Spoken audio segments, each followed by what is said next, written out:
Ryumin used the random gold pouch and was immediately surprised by the unexpected notification that appeared. System notification: you have received 9,999 gold, the maximum amount. Ryumin could not hide his astonishment. Smiling contentedly, Ryumin silently felt that buffing the luck stat with the rune of slaughter was a wise decision. Ryumin checked his current gold, a total of 16,249 gold. He told himself that with this amount, he could buy an epic item and still have some left over. He decided not to use the gold yet. The item he was aiming for would appear in 2 weeks, so he chose to save for now. A scene transition showed a high-rise building under a clear blue sky, suggesting time had passed and Ryumin was returning home. Ryumin entered the house and called his younger brother. "One, I'm home." One-y looked up, happily welcoming his older brother. With a mischievous expression, One-y teased him. "How was your date?" Ryumin was puzzled. "Date?" One-y continued teasing. "You just went on a date with the girl you like, right?" Ryumin sighed, brushed off the joke, and asked again, "Have you eaten lunch yet?" One-y cheerfully replied that he had ordered jjajangmyeon. The two brothers entered into their familiar conversation, showing their close bond and peaceful daily life after tense events.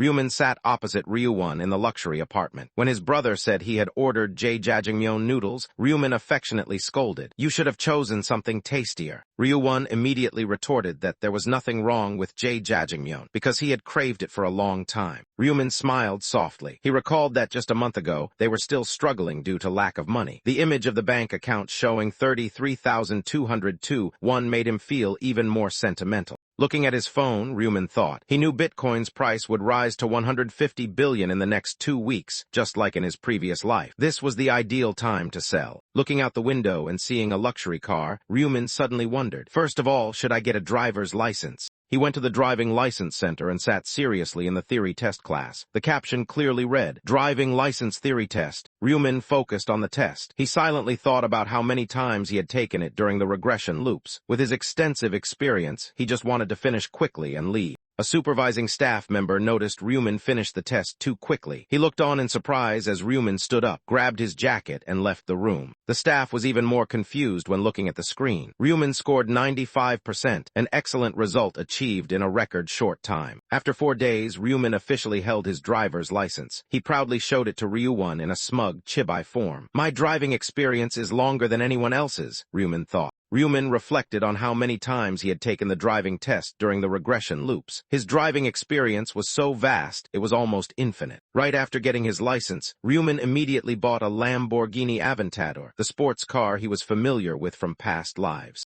Ryumin met a sales staff at the car dealership. When asked about delivery time, he was told the car would arrive within a month if ordered today. Ryumin nodded and signed the contract. The staff couldn't hide his excitement, praising Ryumin's excellent taste. Ryumin remained silent, appearing calm. 2 weeks passed. The moment Ryumin had been waiting for finally arrived, just as predicted in his regression memories. Ryumin smiled quietly, telling himself it was time to profit from Bitcoin. On his phone screen, virtual coins seemed to be raining down on him. Seeing his brother laughing non-stop, Ryuwon curiously asked what made him so happy. Ryumin gently revealed, "I just sold all my Bitcoin." Ryuwon was surprised and asked how much Bitcoin was worth. Ryumin replied nonchalantly, 300 billion. Ryuwon almost dropped his coffee cup in shock. 300 billion won, equivalent to over 222 million USD, a number he could hardly believe. Ryuwon shouted that they only got about 60 billion from Nato, but now it had become 300 billion. Ryumin calmly replied, "Now that's what I wanted." When he recalled when Ryumin said he would invest in Bitcoin. At that time, he really wanted to stop him. Who would have thought that after just 1 month, the result would be an unbelievable jackpot? Ryumin smiled indifferently, saying even he did not expect Bitcoin's price to rise so sharply. In the previous regression, he only earned 280 billion, less than now.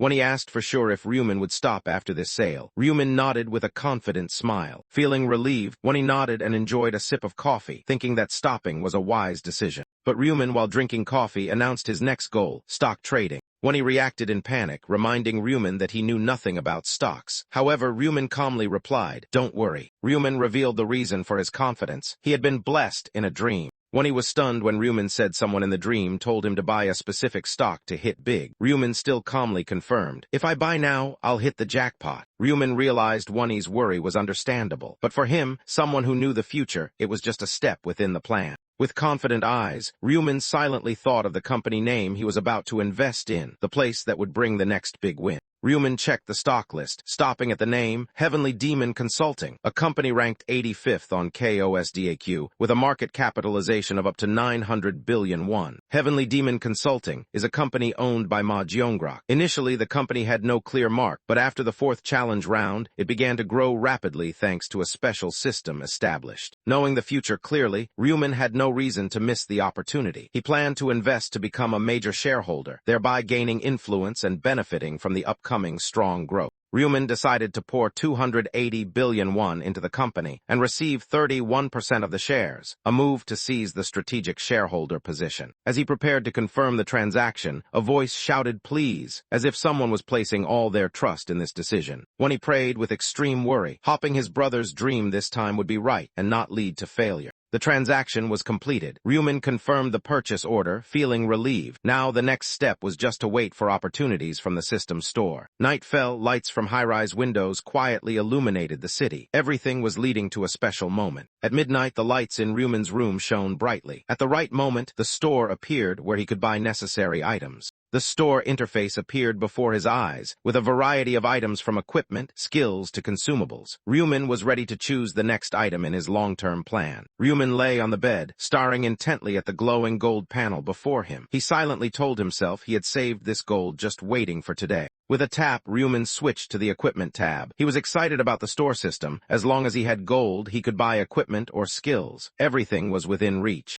Although most were only common-grade equipment, Ryuman understood that the only way to get rare or epic items was the today's item. But today's item is a random category that changes daily. For ordinary people, finding the exact needed item is impossible. But Ryuman, who knew the future, faced no barriers. Today was the day the epic item Ryuman needed would appear. He confidently tapped the Today's Item button, his eyes revealing eager anticipation. The final target appeared, Skeleton Bone Necklace, an epic-grade necklace with effects that increase intelligence and attack speed each time an enemy is defeated. Ryuman smiled with satisfaction. At a price of 4,600 gold for an equipment that significantly boosts power, this was clearly a bargain, but he was still hesitant about when to use it. He opened his inventory and issued the command Inventory. Inside, a special item appeared, a 50% discount coupon for today's item. This was a reward from the class change quest that Ryuman had just completed. Although it could only be used until the end of the current round, this was the perfect time to take advantage of it. With the discount coupon activated, the price of the necklace was only 2,300 gold. Ryuman didn't hesitate any longer. He immediately pressed the purchase button, beginning the phase of upgrading himself. After buying the skeleton bone necklace at a reduced price, Ryuman checked his remaining gold, still 13,949. He was surprised that he hadn't spent as much as he had planned. Excited, Ryuman jumped up. He was still amazed to find that he could continue investing more into his item inventory with the current amount of gold.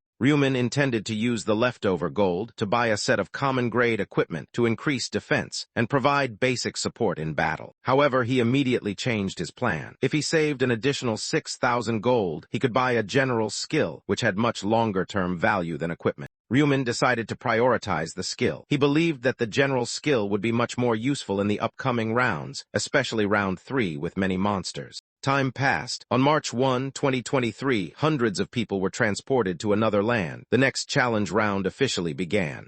On March 1, 2023, the moment of the challenge transition arrived. A series of players were transported out of the real world, appearing in a strange space, this time not a forest as before. A player looked around angrily, annoyed at being pulled into the otherworld once again.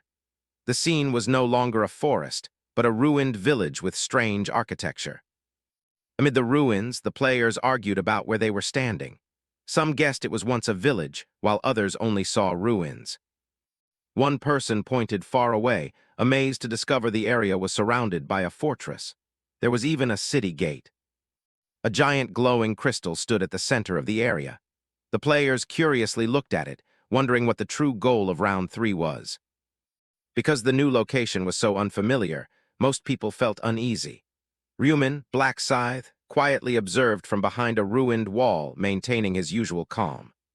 Ryumin noticed that only Cho Jung-sik, the violent player who ranked second in the previous round, looked completely unconcerned. His composure caught Ryumin's attention. In another area, a brown-haired thug with a neck tattoo, known as Life is a Documentary, was also being recognized by players. They confirmed he was the current zone representative. A group of players whispered about Life is a Documentary, believing Black Scythe deserved to be the representative more. They recalled how he once used violence to force votes and hoped someone fairer would replace him. One of them warned to be careful because Life is a Documentary had special powers, but others casually dismissed this, saying a power that could only be used 10 times wasn't scary. Cho Jung-sik became angry, not understanding why everyone remained silent when being insulted. He growled that he wasn't the only one who knew how to curse. He shouted furiously, looking for whoever dared to speak against him. The crowd was silent, except for a timid young man who quietly cleared his throat. Jung-sik stomped his foot hard, angrily cursing the angel who had exaggerated everything, making the situation unnecessarily tense.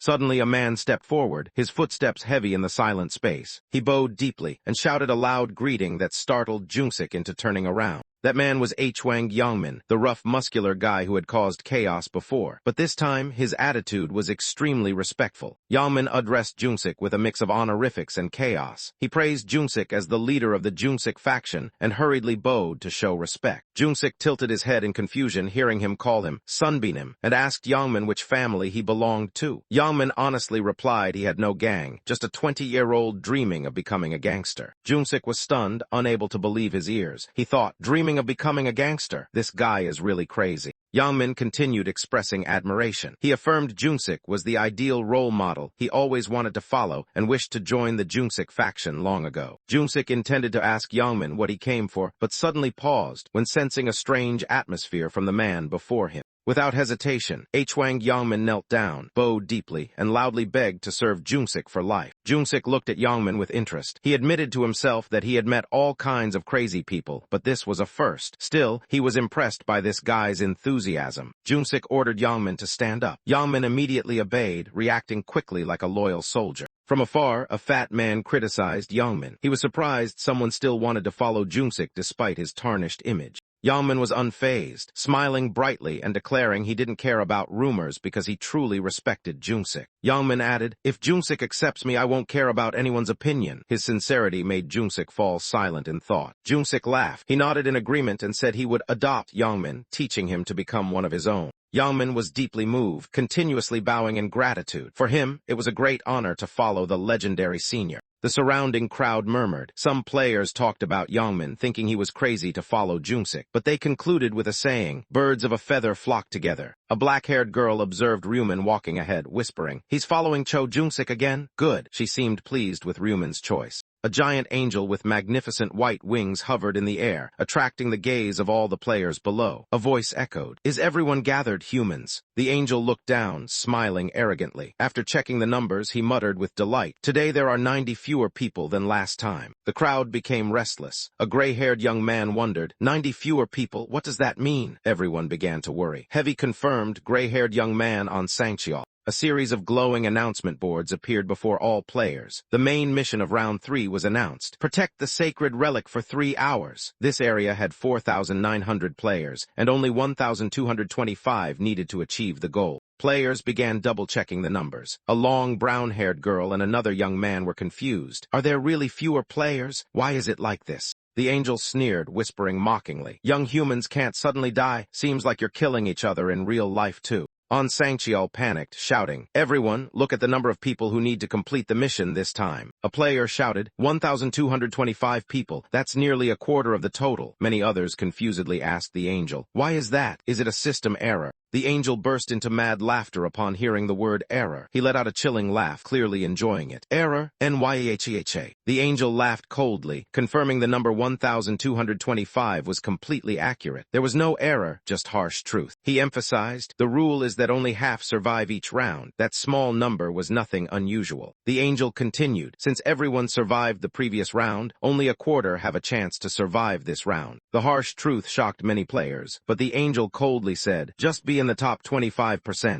With a seductive smile and glowing golden eyes, the angel declared he would begin explaining Round 3. Round 3's mission, protect an artifact located in the middle of the village. Every 30 minutes, monsters would appear from the 4 city gates. There would be 5 waves of attacks. Players had to cooperate to protect the artifact from the monsters. If they protected the artifact for 3 hours, they would receive a great reward. If they failed, the price would be extremely harsh. Whether the artifact was protected or not, what determined ranking was the number of monsters each person killed. The angel concluded the number of monsters would increase each round, but this time they were weaker, only 1/3 of their original strength, with reduced rewards and EXP in return. One of the 4 city gates suddenly emitted a strange sound. The frantic scratching noise signaled the appearance of the first monster. Life is a documentary. The muscular young man with a black tattoo on his neck showed excitement. He believed that killing many monsters was enough to pass the round. With his special authority, he was confident of an easy victory. The angel pretended to suddenly remember something important and clapped. She prepared to announce information related to the previous round's zone representative. He was startled when he heard the angel mention him. The previous zone representative was Life is a documentary, right? His face showed clear surprise. The angel confirmed, Life is a documentary is the one who can use the special authority in this round. However, she hinted at a detail that made him and everyone curious. With a wary look, Life is a documentary asked, "What if the zone representative dies?" The worried expression appeared for the first time on his usually confident face. The angel explained, "If the representative dies from natural causes or is killed by monsters, the position will be vacant." But he continued asking, "What if killed by another player?" Suspicion was clear in his eyes as he looked up at the sky.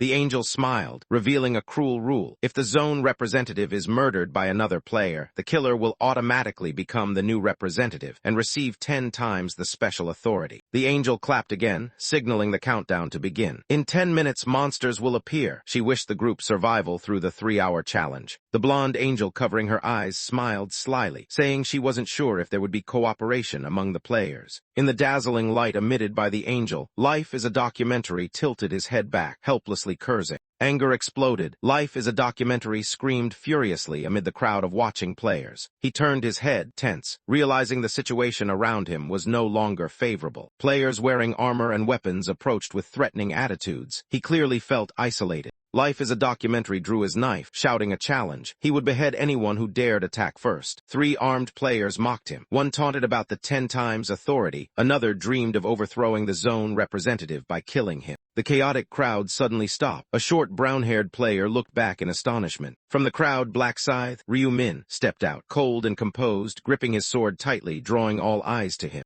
Life is a documentary was stunned recognizing Ryu Min. He exclaimed in panic, "What the hell, Black Scythe?" Junsik tried to stay calm, facing Ryumin. He forced a smile and spoke in a conciliatory tone. "Don't be afraid, I just want to talk." Though sweating all over, Junsik pretended to be calm. "I'm not afraid, just speak frankly," he croaked, hiding his unease. Junsik immediately set a condition. If Ryumin intended to threaten him to seize the representative position, he wanted to negotiate first. "I have a proposal," he said seriously. Junsik stared intently at Ryumin, sighing softly. "Looks like you're at a disadvantage." He subtly probed, hopping to turn the situation around. Ryumin calmly declared, "I will protect you." No threats, no hesitation, just a cold commitment that left Junsik completely stunned. Ryu Min, Black Scythe, suddenly appeared in the square within a mystical space. He watched the situation with a calm expression and sharp eyes. A platinum blonde, muscular man wearing a black fur coat, Bang Tiju, was punching a weak male student hard in the face. This guy seemed to be a dangerous thug. Bang Tiju ordered one of his 3 henchmen to continue beating the victim. Among them was a bald student, a light brown-haired one with a blunt cut, and a slick-back black-haired guy. All obeyed unconditionally. A neat-looking, shy, black-haired male student stepped forward to apologize on behalf of the bullies, trying to mediate the situation. Bang Tiju showed irritation and mocked the shy student. He despised all apologies and continued ordering his henchmen to attack more. A tall man with black hair and cold eyes stepped forward, Ryuwon's older brother. His face was icy but imposing, causing the bullies to immediately fall silent. Ryuwon's older brother said nothing, but his sharp gaze made Tiju's henchmen instinctively step back. The atmosphere grew tense.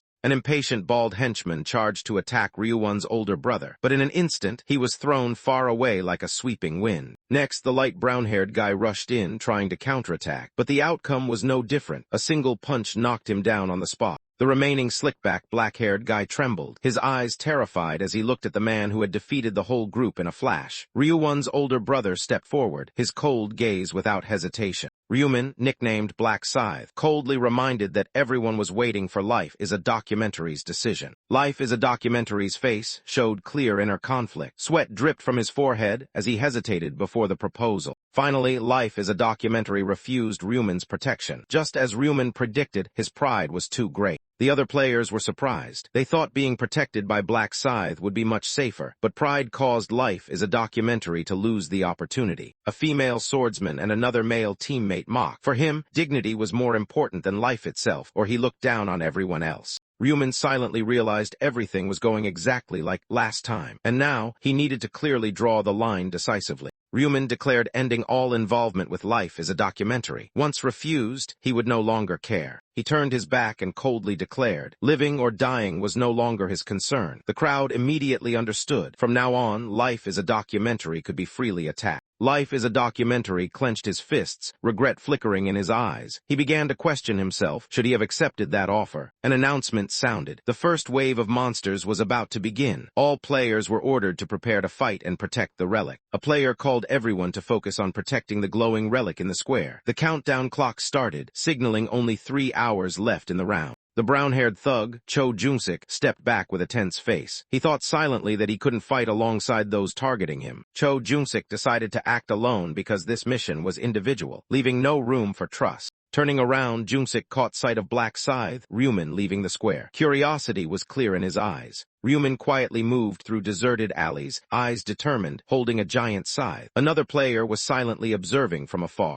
Jung-sik continued to follow, wondering if Ryumin intended to face the upcoming wave alone. He noticed Ryumin heading straight to the village gate, where the monsters would appear. A terrifying sound echoed. Jung-sik looked up and realized the gate had begun to open. The first wave had officially started. The large gate shook violently. A battle was about to take place. The announcement displayed the line, 4,900 players facing off. 9,800 weakened goblins. The players were startled by the disparity, fearfully looking toward the gate where the enemies were approaching. The goblin horde poured out of the gate, screaming fiercely. Cho Jung-sik exclaimed in horror, 9,800, while the system confirmed. The monsters had been reduced to 1/3 of their original strength. As the alarm sounded, a brown-haired player, name unknown, panicked and fled the battle area, deciding to hide temporarily. He muttered that he needed to take cover before assessing the situation. Running up the stairs, he wondered why Ryumin, Black Scythe, had not acted yet. The thought that Ryumin intended to fight all the goblins alone confused him. Despite the entrance being somewhat narrow, he thought it was still wide enough for 10 goblins to charge in at once. This made him even more worried about Ryumin's decision.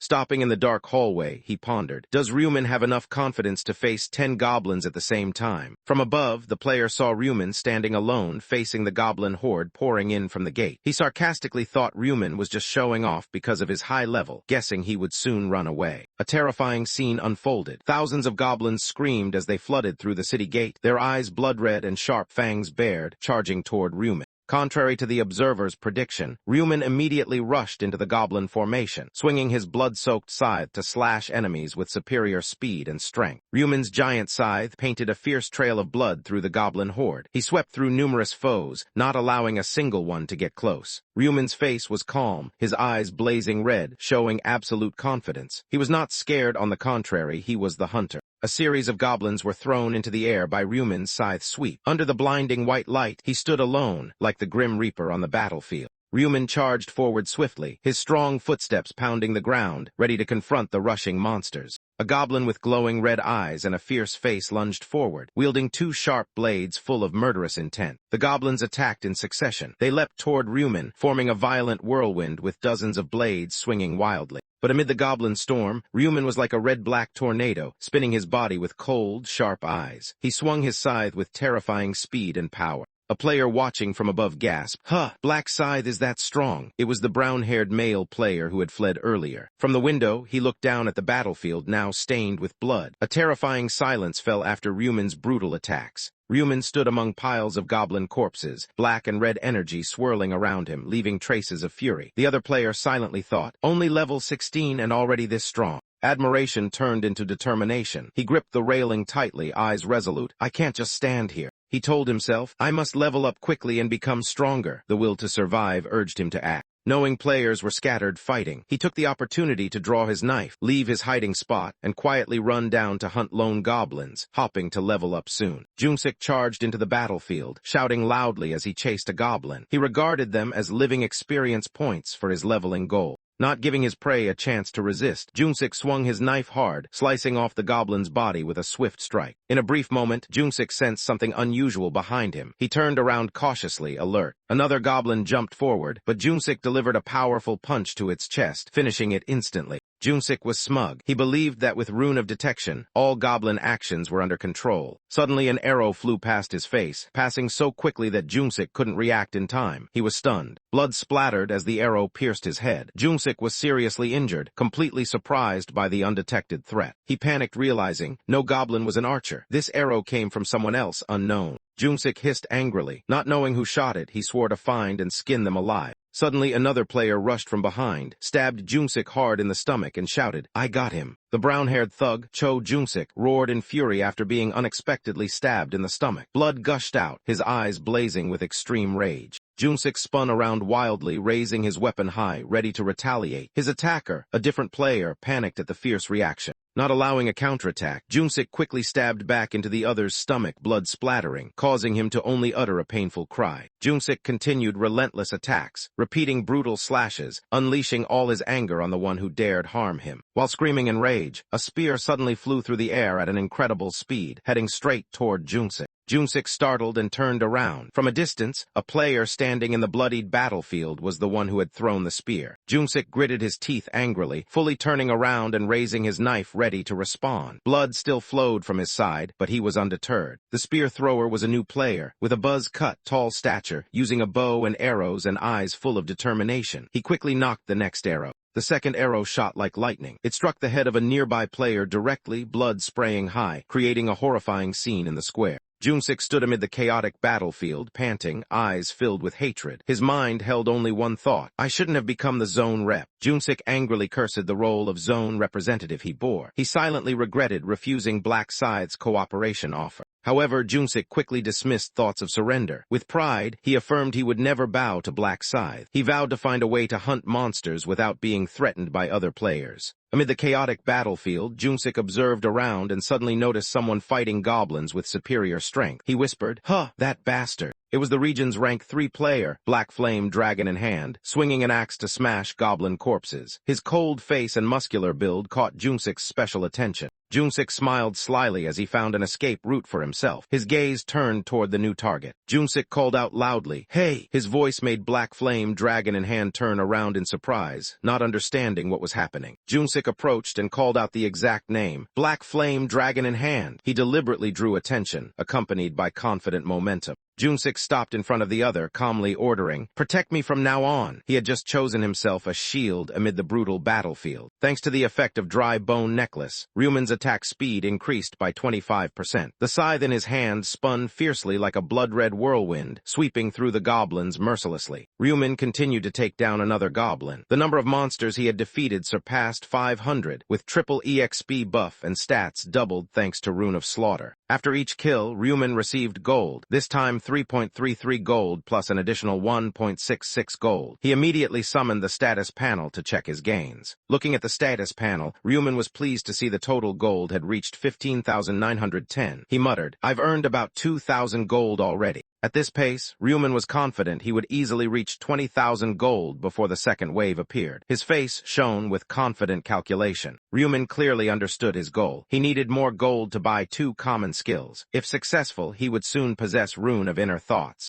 Ryuman's eyes flashed a cold red light. He was ready to sweep through the group of goblins just emerging from the shadows, unflinching. A swing of Ryuman's scythe opened a deadly vortex, slaughtering a large number of charging goblins. Blood stained the ground red as proof of overwhelming power. The remaining goblins froze, terrified as they looked at Ryuman. He coldly challenged them, "Not coming," words that weighed heavily as a psychological blow. He stepped forward, the red scythe following. "If you don't come, then I will come to you." Ryuman charged into the goblin horde, unleashing his next fury. In the distance, a mysterious bright light made many players turn around, worried that something serious was about to happen. A player struggled to fight back while being pinned down by goblins. The monster's body burst into fierce flames. The brutal battle ended with the system announcing they had successfully defended the first wave. Cheers rang out. The survivors breathed a sigh of relief. Out of 4,900 people, only 3,933 remained. Nearly a quarter had died. The system sent rewards, 500 gold for each survivor. A girl suggested resting before the next wave began. Black Scythe, Ryumin, silently observed the battlefield littered with corpses. Although the goblins were weakened, over 900 people had died. He reminded himself, nothing in this world could be underestimated. Ryumin's gaze turned far away, anxiously searching for someone among the blood-soaked ruins. A question echoed in his mind, where is he? Ryumin had spotted the person he was looking for, Cho Jungsik, still alive after the first wave. But with severe wounds, Ryumin doubted he could survive the next round. Cho Jungsik struggled to stand amid a pool of blood. Despite the pain, he kept a determined look. A curse escaped as he realized he was being hunted. He turned angrily upon seeing his former comrades not fighting the goblins, but aiming directly at him. A betrayal plot seemed to have begun. A cloaked man rushed forward with hateful eyes. He shouted, "Die Cho Jung," and struck a fatal blow with a dagger. Two more men with sinister faces suddenly stabbed from both sides, piercing the assassin who had just acted. Blood splattered wildly in the dark. Cho Jungsik stood amid the chaotic battlefield, smirking. He sarcastically called the recently dead meat shields, tools that helped him survive. With the power symbol glowing above his head, he believed his position would remain useful for a long time.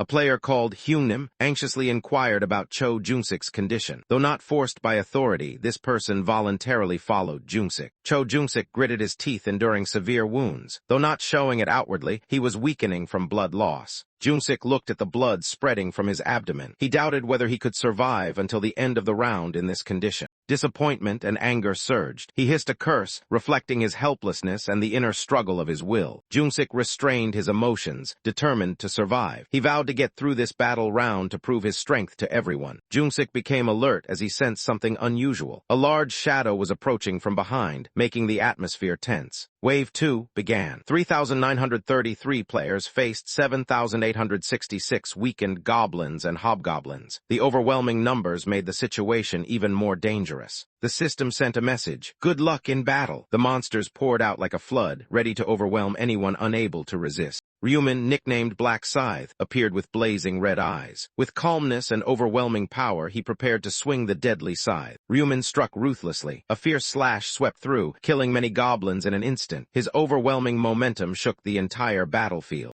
Ryumin charged into the battlefield, swinging his scythe to create a blood-red vortex, sweeping across the goblins rushing from the city gate. Ryumin's deadly whirlwind continued to sweep away enemies. Numerous goblins and hobgoblins were killed in the blink of an eye, their bodies falling densely. A notification appeared. Ryumin had reached level 20, his title upgraded from apprentice to regular, simultaneously unlocking access to the combination function. Ryumin smiled proudly. Finally, he had reached the desired level, now able to create unique items not found in the shop. To celebrate the level up, the skill seal of death was enhanced from 100% to 120%. At the same time, Ryumin learned the Grim Reaper's exclusive skill, Night of Death. Grim Reaper's rune, Ryumin's symbol of power, became stronger at night. When standing still in the dark, the chance of being detected was almost zero. The hobgoblins roared and attacked Ryumin, but he calmly turned his back, his cold eyes ready to counterattack with his newly learned skill. Ryumin slightly smirked. "Welcome, I just learned a new skill." His gaze radiated absolute confidence.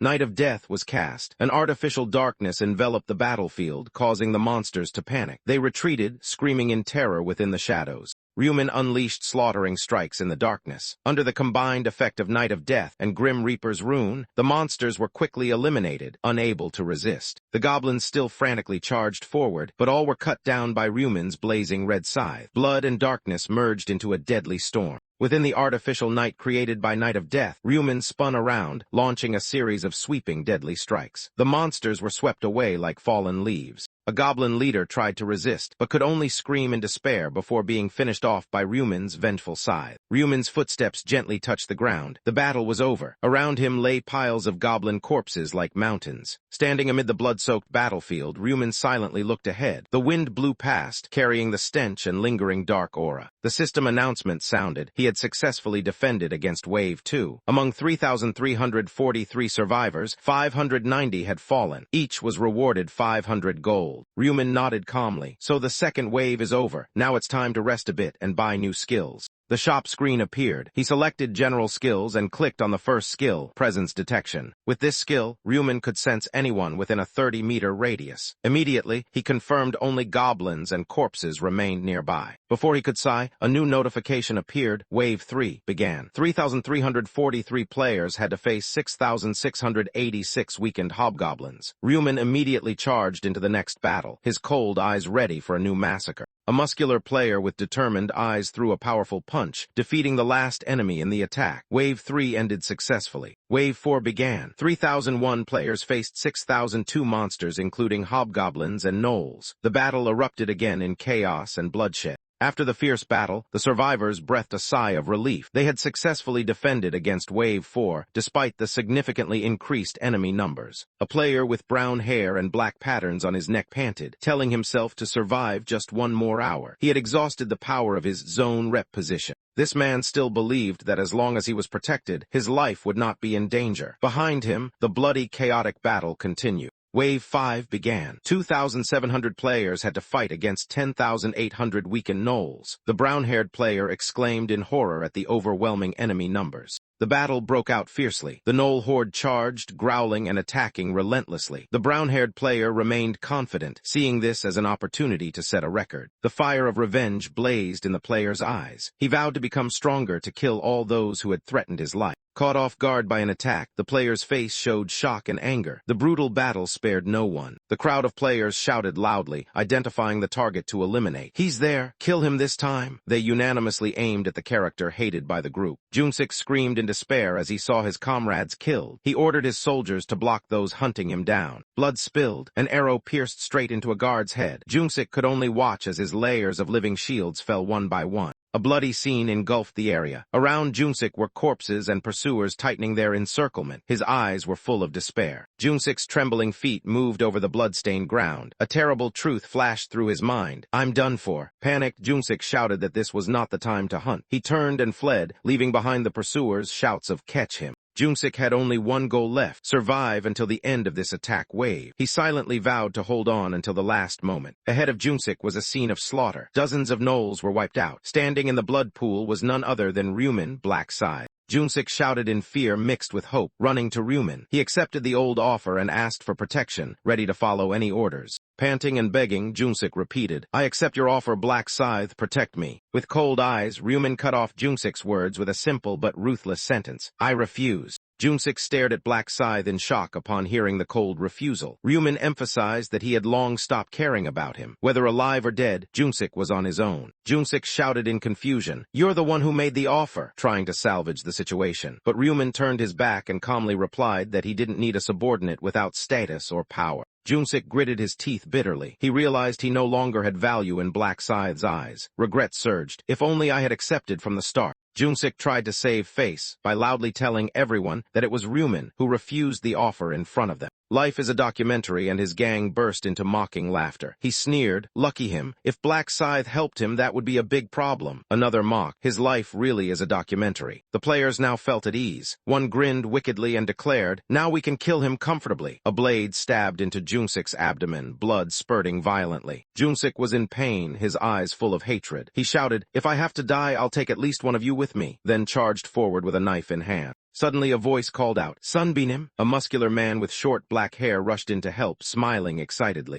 Junsik suddenly realized, "Right, I still have Yangmin." He laughed loudly, believing the situation would change. But the blood kept flowing. He hadn't finished speaking. While Junsik was still dreaming, Hwang Yangmin delivered a crushing punch to a nearby monster. He paid no attention to Junsik, simply enjoying the battle in his own way. For Junsik, his face bloodied, gasping and cursing fate. He bitterly realized he was being defeated, despite once arrogantly considering himself the strongest. Blood gushed from Junsik's nose and mouth. In his dying moments, he couldn't believe that he, Cho Junsik, was failing in such a humiliating way. Looking up at the one who defeated him, Junsik bitterly admitted the truth. He was betrayed by Hwang Yangmin himself, the one he once regarded as his subordinate. Hwang Yangmin, muscular, short black hair, fierce expression, identified and stored in memory. Yangmin stood silently above, cold eyes and a sinister smile still on his lips, looking down at Junsik like a victorious beast. Junsik sprang up struggling, angrily cursing, but he was too weak, his body no longer capable of real resistance. Only desperate screams remained.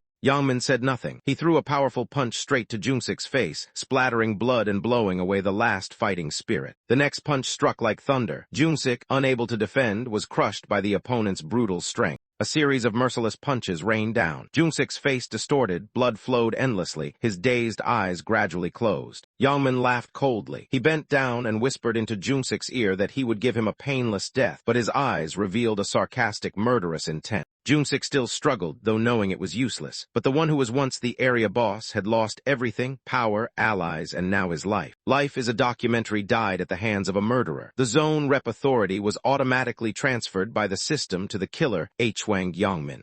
Hwang Yangmin laughed wildly, declaring himself the new zone rep, the king of the area. The system confirmed the transfer of representative rights, along with absolute power. Hwang Yangmin revealed his ambition as he looked toward Cohort with lecherous intent. He smugly sent a sarcastic warning to Ryu Min, a former rival and now his next target. Hwang Yangmin mocked Junsik's faction for failing to protect their leader. He stood amidst his teammates like an absolute victor. Yangmin shrugged contemptuously. To him, the recent death was just a small game. Cruelty was evident on his cold face. He gleefully boasted to the crowd that he was the one who delivered the finishing blow, seeking applause amid the heavy atmosphere. The surrounding players shuddered in fear. They whispered, calling him a madman who killed with bare hands, a real psycho. The crowd began to doubt and speculate about Yangmin's true motives. They questioned whether he had planned the betrayal from the start. Fear spread widely. Some angrily shouted to change the representative. However, Hwang Yangmin remained calm, confident that he had prepared an escape route. After gaining zone rep power, Hwang Yangmin excitedly rushed in front of Ryumin, attracting everyone's attention around. A player shouted, "Black Scythe," signaling Ryumin's appearance, who stood calmly on the rubble wielding a giant black scythe. Yangmin hurriedly boasted his zone rep status before Ryumin, believing his new authority would earn recognition. However, Ryumin responded indifferently. So what? Yangmin made an offer. He accepted the invitation Ryumin once gave to Life is a Documentary, pledging to obey all orders if protected. In his mind, Yangmin believed he would not be abandoned like Cho Junsik if he held an authoritative position. He was confident Ryumin would accept him. But Ryumin showed a cold attitude. He disliked Yangmin's arrogant tone and demanded he kneel and apologize if he wanted protection. Yangmin was stunned, emphasizing that he held supreme power. But Ryumin bluntly replied, "The one who needs something is you, not me." Ryumin continued with a contemptuous gaze. He smiled challengingly. "You want me to protect you? Then kneel down and beg." Yangmin broke out in sweat, turning to look at his comrades behind him. His previous confidence began to fade under the judging and doubtful eyes of everyone. In heavy silence, Yangmin stood motionless, his eyes wavering. He realized he was no longer respected as he had imagined. Hwang Yangmin finally knelt before Black Scythe, lowering his pride, begging to submit and become a subordinate. Yangmin earnestly pleaded, calling Black Scythenim, hopping to receive protection and favor. Ryumin Black Scythe silently thought this scene was too boring, but he recognized Hwang Yangmin, unlike Cho Junsik, as someone valuable to use. After a moment of silence, Ryumin accepted the offer. Yangmin hurriedly expressed gratitude, unable to hide his emotion. Although agreeing, Ryumin immediately ordered to stop because he could not tolerate Yangmin's excessive flattery. Ryumin coldly stood in front, while Yangmin silently bowed behind, marking the official master-servant relationship between them. Other players watched from afar, surprised to see Ryumin protecting Hwang Yangmin. Some were dissatisfied, intending to attack both at once. The group of players hesitated. One spoke up reminding that Ryumin had once faced hundreds of monsters at once, a true monster. Another interrupted, offering to help the group decide. They still could not decide whether to confront Black Scythe or not. Ryumin gave two choices: either give up the zone rep position and continue hunting monsters, or Black Scythe raised his black scythe high, coldly presenting two options to the crowd: either retreat or die by his hand. He emphasized that if possible, they should choose to retreat, but if anyone dared raise weapons against him, he would not consider them human. A man in the opposing group swallowed nervously. His eyes panicked under the pressure and murderous aura from Black Scythe. Fear spread widely, and one by one they began to turn and leave. I retreat, they spoke up in turn, choosing safety. From afar, Hwang Yangmin observed the situation, unable to hide his admiration. Just one word from Black Scythe had dispersed the crowd. Yangmin breathed a sigh of relief, feeling more secure than ever now that Black Scythe stood on his side. Black Scythe looked up at the sky, silently thinking the time for the end was near. While others fought wolf monsters, Black Scythe was confident the fifth wave would be cleared soon. However, he still felt regret that everything was about to end so simply. He called Hwang Yangmin's name with a meaningful expression. Yangmin immediately responded eagerly and with absolute obedience. He was ready to do anything Black Scythe ordered. Ryumin ordered Hwang Yangmin to use all 10 times of the authoritative position power to destroy the sacred artifact, a surprising and decisive action. Yangmin was extremely shocked upon hearing the order, fearing terrible consequences if the sacred artifact was destroyed. Memories of the angel's warning that if one could not protect the sacred artifact, they would be severely punished surfaced in Yangmin's mind. Yangmin showed inner conflict because if he used all 10 commands, he would not be able to force Seoarin to become a slave as he had planned. Confused, Yangmin tried to negotiate with Ryumin by asking why and suggesting using only 9 commands. But Ryumin firmly refused, warning that if he did not want to die, he should choose immediately. Finally, Yangmin was forced to submit. He agreed to follow Ryumin's order. Ryumin also affirmed that he would decide the target of the command. Ryumin began listing the names of 10 people, including Sim Sungjiu, Small Pepper, Do Touch Me, and Spring Summer Winter. These are the individuals who will receive orders from Yangmin. Ryumin commanded, order those 10 people to destroy the sacred artifact. Yangmin was shocked by the order, unable to believe his ears. Looking back at the crowd, Yangmin was confused to find that all 10 named were his close friends. Feeling tricked, he doubted whether Ryumin was doing this intentionally. Under pressure, Yangmin approached and apologized to his friends. He explained that this was Ryumin's, Black Scythe's order, and hoped they would understand. Sim Sungju began using the authoritative position skill to command each person. His eyes glowed as he called the names of those who would be affected. The order was activated. 10 people, including actually a cat, I Love Kimchi, Evand, Morning Sunlight, simultaneously came under control effects and prepared to destroy the sacred artifact as ordered. The system immediately issued a warning. The sacred artifact is under attack. Both sides were shocked by this sudden announcement. A group of people, including guards and other players, were astonished to see the sacred artifact glowing fiercely and being attacked by those who were supposed to protect it. Chaos spread. Players began shouting, demanding a stop. Some tried to rush forward to intervene, but it was too late. The sacred artifact was gradually cracking.